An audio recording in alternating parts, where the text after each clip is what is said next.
you're considering mounting an amp in your C6 Corvette, wanted to make this video. I guess it's a tutorial on the do's and don'ts and the different places of where you can possibly mount an amp. I wanted to talk about some different mounting points where you can consider mounting your amplifier. First of all, I think it's important to choose the best amp for your individual application. I decided to keep the stock Bose speaker setup because I think it sounds pretty good, and I only wanted to add a little bit more low end, so I wanted to add some subs. And in my case, I chose the Rockford Fosgate Prime 1200.1D. The main reason why I picked this amp is because it's small profile and high power. I have it powering two Fosgate Prime 10-inch shallow mount subwoofers, and the enclosure I purchased specifically recommended these subs for their dimensions and the sub enclosure volume specifications. After you decide on what amp you want to use, you decide on where you want to mount it. In the C6, there's a few logical spots to mount your amplifier. You want to decide if you want to have it on display or hidden. If you decide that you want to have it on display, perhaps building a mounting panel in the middle, right behind the seats, right here, would be the best choice. I would recommend building a panel where you could flush mount the amp. That way it hides all your wiring, and it could be flush with this ledge right here. That would look really nice. However, if you decide to hide your amp, the most common mounting positions are either behind the passenger seat, behind the driver's seat, or in one of the two storage compartments underneath where these subs are. In each corner there's a little compartment where I know some folks have mounted their amps there, but what I chose to do is mount it behind the passenger seat. That way I don't lose any space behind my seat, so I can really stretch my legs out. And I don't know if you can see it, but the passenger seat is just a little bit further forward, and that's because there's an amp mounted behind there, and I'll show you.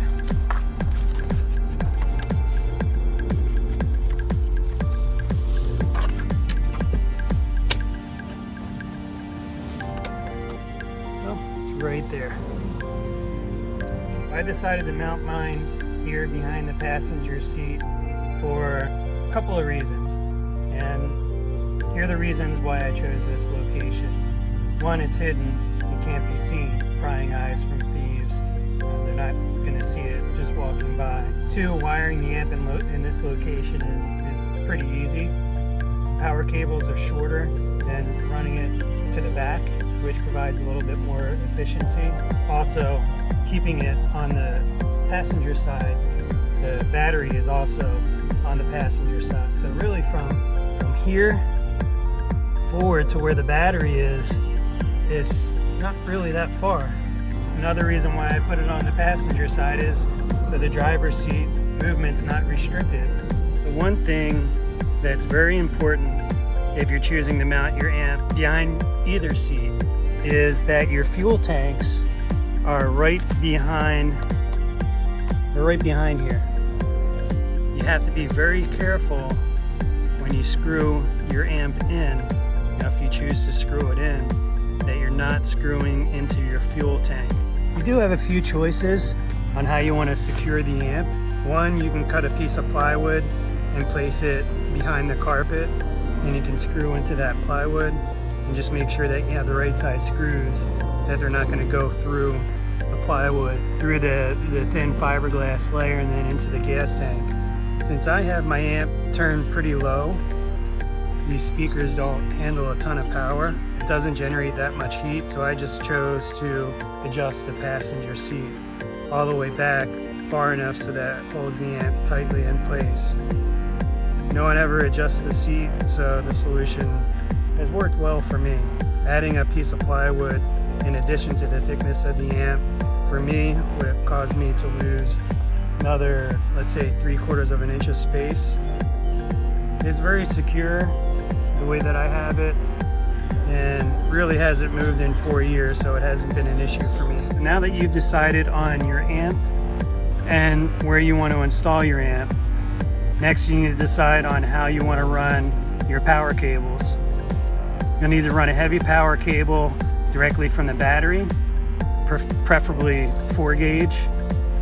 And you should also decide if you want to run your power cable either along the rocker panel here or inside the transmission tunnel in here. Either one would work, and what I chose, let's see if I can get up in here, if you can see it, right here. It's my power cable. So I decided to run it along this rocker, on the rocker here. And the reason why I chose to do that is because I wanted to keep it separated from the RCA signal cables, which run through the transmission tunnel, just to prevent any possibility of any engine noise. Because what happens is, if you run those cables too close together and the RCA cables aren't properly shielded, you get a little bit of engine noise. The amplifier will pick that up from the RCA cables and amplify it, and you definitely don't want that. In addition to your power cable, you'll also need to hook up a ground cable.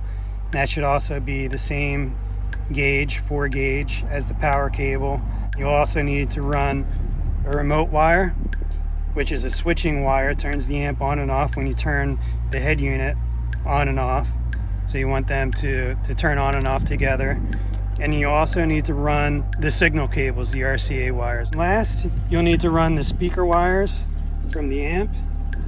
They'll come back here to the subwoofers. So first, I'll start running the power cable from the battery.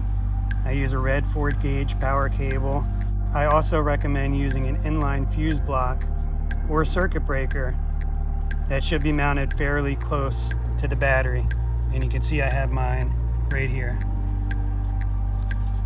When you're running this power cable through the firewall, you can either find a hole that's already there, or you can drill a new hole. Then you can start fishing the cable through the firewall. And once you have the cable fished all the way through, you can work your way inside the car.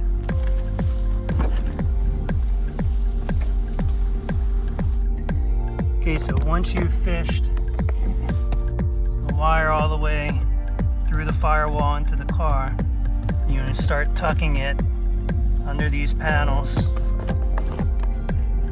Run it along the rocker. And then down under the carpet. Let me show you. I went under the carpet and then it comes out over here on this side, and then I connected it to the amp. And I grounded it. You can't see it, but it's grounded right here to one of the bolts that mounts the seat to the chassis of the car. And don't forget to run your remote wire right here, which goes to the head unit. I've seen some guys just jump the remote wire to the power cable, and that's a really good thing to do if you want to end up with a dead battery. After all your power wires are hooked up, next you want to connect your RCAs to the head unit, run them back to the amp. As I said earlier, I ran those along the transmission tunnel to the amp to keep them separate from the power cables. And then I connected the speaker wires, ran them from the amp back to the speakers under the carpet. Once all those wires were connected, I took the power cable, I cut off about 18 inches to 2 feet maybe, and then spliced in the fuse block here.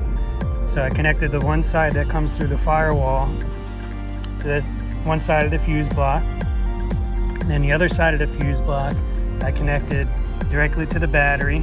Then once everything was done is when I mounted my fuse. So that's it. It was very simple and easy to install. As far as the amp and the speakers go, I highly recommend Fosgate Prime amp. It's awesome. It's got plenty of power, and those subs, they sound really good. Could have a little bit more low end, but they are 10s. They're not 12s. So I think for a 10-inch subwoofer, they sound really good.